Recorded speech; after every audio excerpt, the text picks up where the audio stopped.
Hello everybody, my name is Paul Field, I'm from WFP and this is our very first Facebook Live. We've done the Twitter thing before, we've never done Facebook Live. We've got a small presentation today where I want to talk about something that has happened recently, which is a judge's jaw has dropped, which is, you'll see what it means in a minute. Okay, so the things that we're going to talk about. One video. Well, we're doing video because we want to explain it to people because I think it's very important. Because when this happened, it made me think. You know, when we're speaking to customers, we found that we tell them stuff, but this is really underlines what's going on with things. So I'm going to explain what an FRA is, or as Tom calls it, a FOI. Your premises, competency, and you or external professional. The next stage and Q&A. So if you've got any questions, you can ask them as we go along, because behind the camera, Tom's there, and there's his hand. So he'll be able to see what he actually says, and the camera is really my phone. So, okay, so this is what we're going to talk about. It was Fire Risk Assessor, that's what that stands for, FOI, Fire Risk Assessor, or it also stands for Fire Risk Assessment. Just to sort of rewind a little bit with this is not a lesson on how to do fire risk assessments. This is what it means to you about having a fire risk assessment done, or you doing a fire risk assessment yourself. So recently, a fire risk assessor was prosecuted, and he got 6 months. And the reason he got 6 months, which was suspended, so he got a 2-year suspended sentence, because he didn't flag up the issues on the fire risk assessment. The thing that the judge, going on to this bit here, the judge was gobsmacked. The judge was gobsmacked because he couldn't believe that somebody without any formal qualifications could do a fire risk assessment, which really is what prompted us to do this presentation and us to send some emails out to some of our customers to explain that if you're going to do a fire risk assessment, you may be doing it yourself, and you might want to think again.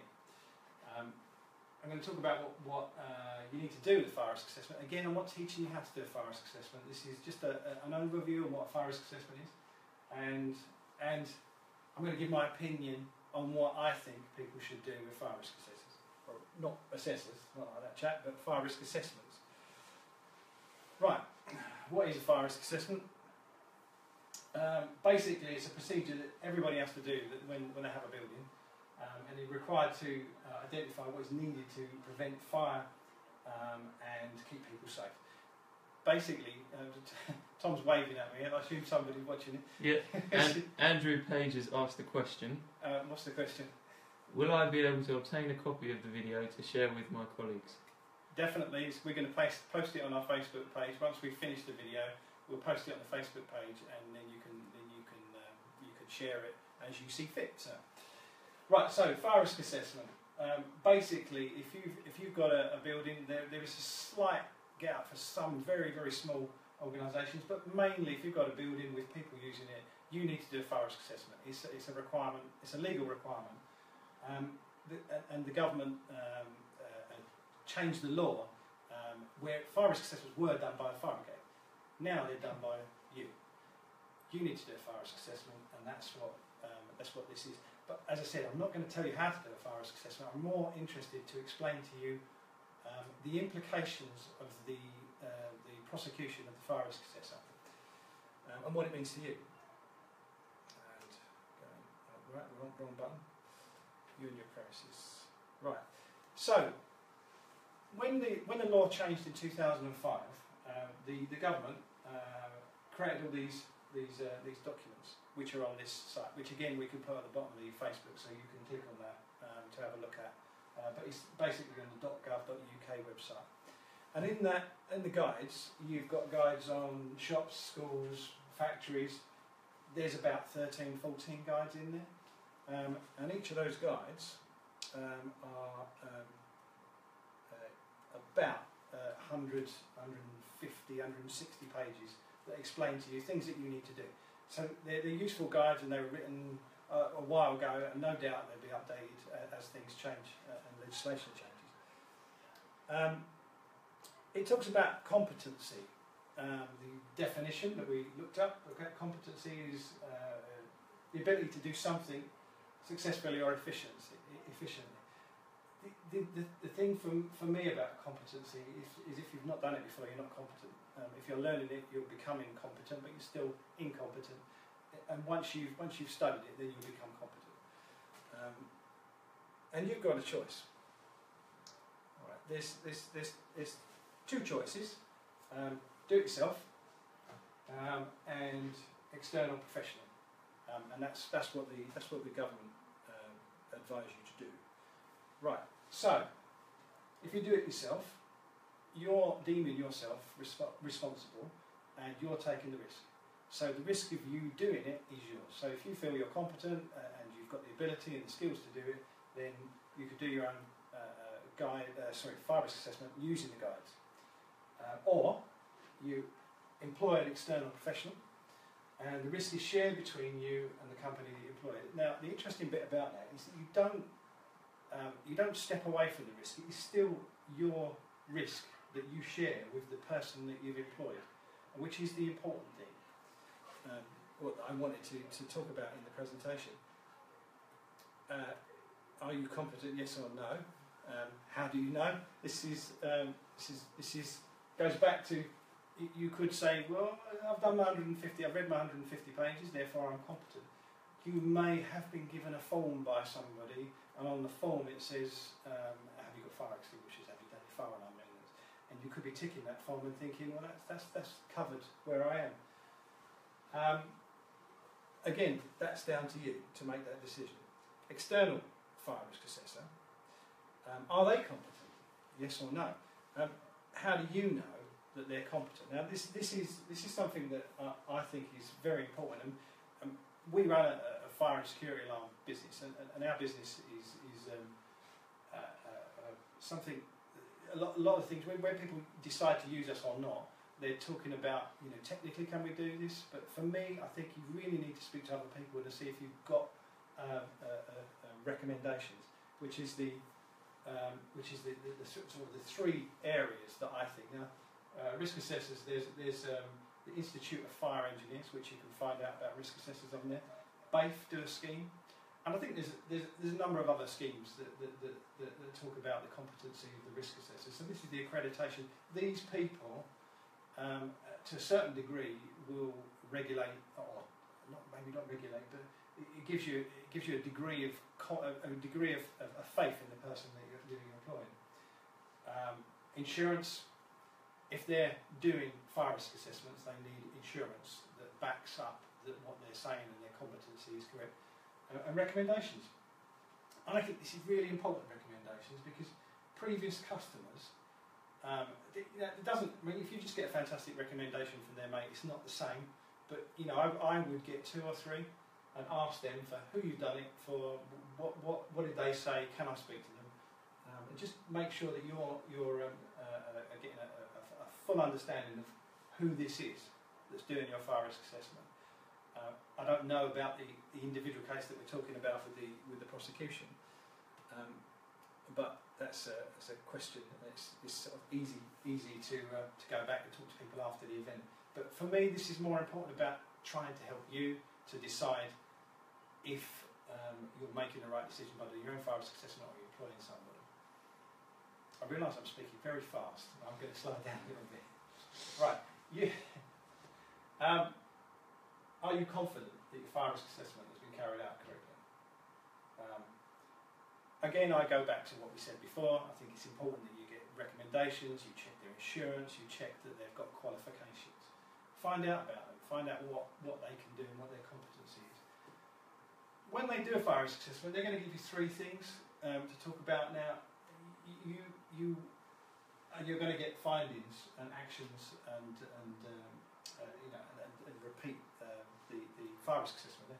The findings are going to be split into 3 things. So you're going to have things that you need to do, you must do today or very, very quickly. Things that you should do and you should be getting on with, and things that the recommendations. So this is things like, for example, fire alarms. Smoke detectors have a working life of 10 years. So A, recommendation would be to plan for changing those smoke detectors when you get to 10 years.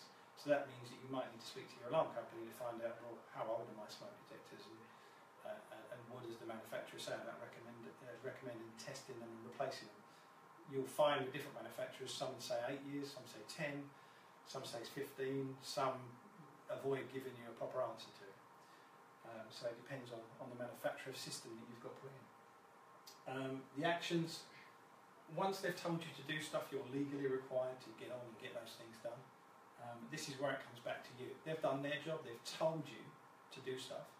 You need to take those pieces of advice and you need to act upon them. And then repeat.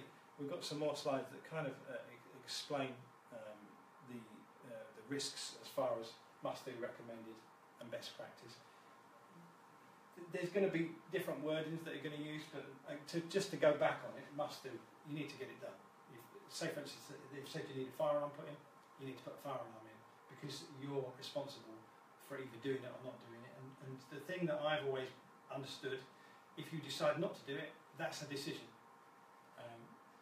Recommended and best practice, as in keeping on top of things like audibility on your fire alarm system. Again, a reference to things that would be good to do. Actions. So the other actions could be new emergency lighting, repairing your fire alarm, or your emergency lights, or your fire doors, repositioning detectors. Now, if you go into any building, buildings change. The kind of thing could be that you've put air conditioning in, or you've put a vent in where there was a smoke detector, or you've put some new lights up.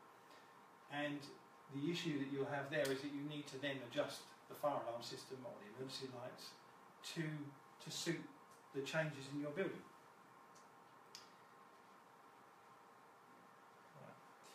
How often you have to carry out a fire risk assessment? I mean, what the standards or the recommendation is just periodically. So periodically means if you were pedantic, you could say, well, that means once in a lifetime. That could be once a week. That could be once a day. The thing that you've got to think about practically is what is the practical. So the things that I think are very important. So you've had some work done in your building. I think really that's something that should be mean you should redo your fire risk assessment. And I think you should look at it annually. Now people say, well, my building hasn't changed. Now the issue with that is, are you there every day? Do you know that it hasn't changed, or do you know it has changed?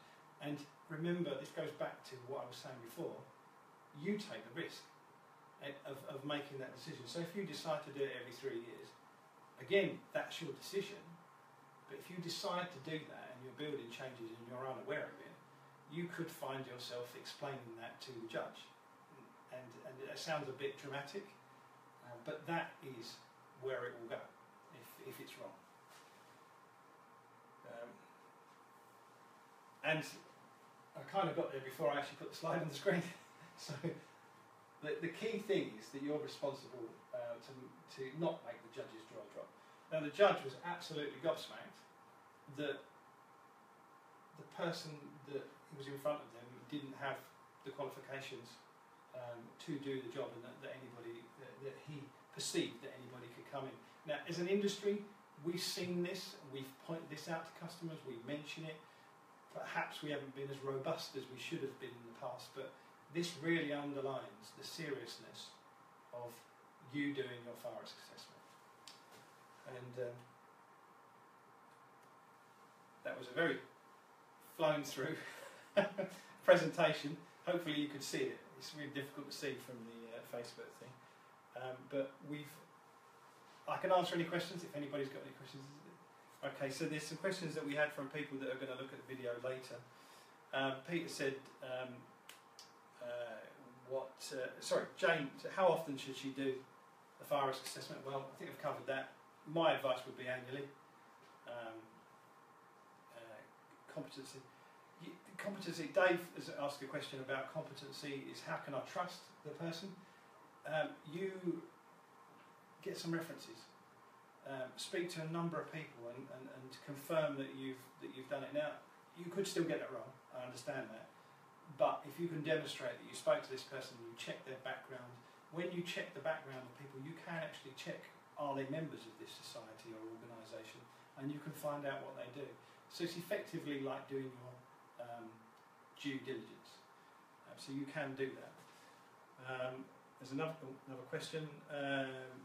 How long should a fire risk assessment take? Well, when you think about it, it should take as long as the person is going to take to understand your building. So they're going to have to go into your building, they're going to have to go into every room, they're going to have to undo every door, they're going to have to look in every area of the building, they're going to have to look at how many people you've got there, how you use it, the functionality and so on. So your fire risk assessment could be a couple of hours, it could be the person's there all day, it could be that they're there for a week looking around the building. So it very much depends on the size of your building to how long it should take. But to answer the question of how long it should take, you just got to think about the practicalities of it. And sorry, there's another question here. Now I've got my fire risk assessment. What does it say there? What should I do about it? You basically should do what it tells you to do. And once you do what it tells you to do, then you need to record that and speak to your fire risk assessor.